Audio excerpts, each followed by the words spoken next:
House. Yes. Parang ika nga kung may tindahan ka, dalawang tindahan meron ka. Nakikita. Alright?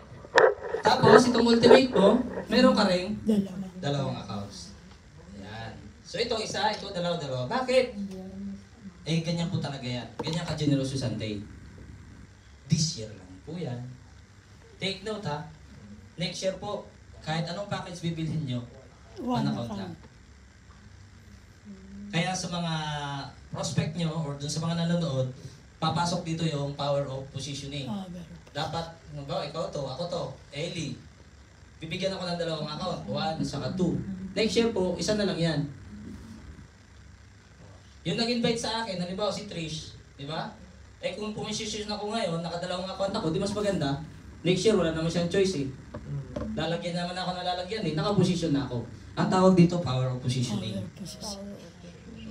Pwede niyo pong i-share yan sa mga pinapresentahan niyo. Wala nang spillover. Yes, isa na lang. Spillover, oh. Spillover. Wala nang choice si Mentor Trish kung maglagay lang siya, left and right. Kasi ganun lang po ang business natin. Yes. Left and right lang. Mentor niya. Ito yung literal na paggising mo, marami na tao sa ilalim mo. Ay, kita. Oo.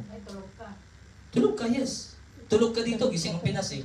Lalagay yung mga taga-Pinas. Lalo yung ibang bansa, Australia. Ang layo ng agot nila, 8 hours ata.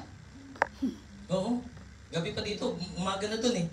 Bakit? Kasi meron akong downline dun eh. US din, umaga dito. Shout out Coach Fidel, kung nanonood ka ngayon.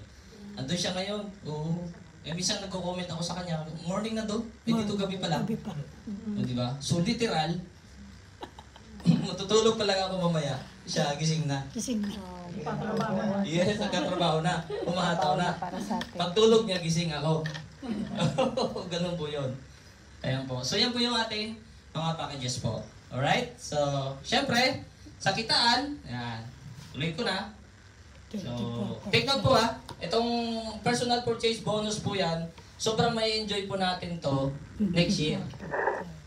Dito. Pero sa Pilipinas po, ano yan, applicable talaga ngayon yan. Dito sa iyo, wala pa. Pero next year po, kikita ka from 4 up to 10% sa lahat ng binili mo. Di ba bumili ka ngayon, partner? Next year po yan, by January, lahat ng binili mo, may profit ka pa dyan. From 4 to 10%. Product Depende po sa rebates. rank mo. Kung builder ka tama? Hindi po, Starter ka. So, kung ako sa'yo, mag-upgrade ka. Bakit? Para abutin mo yung 3 star. Pag 3 star ka kasi, hanggang 10% ka. Yes.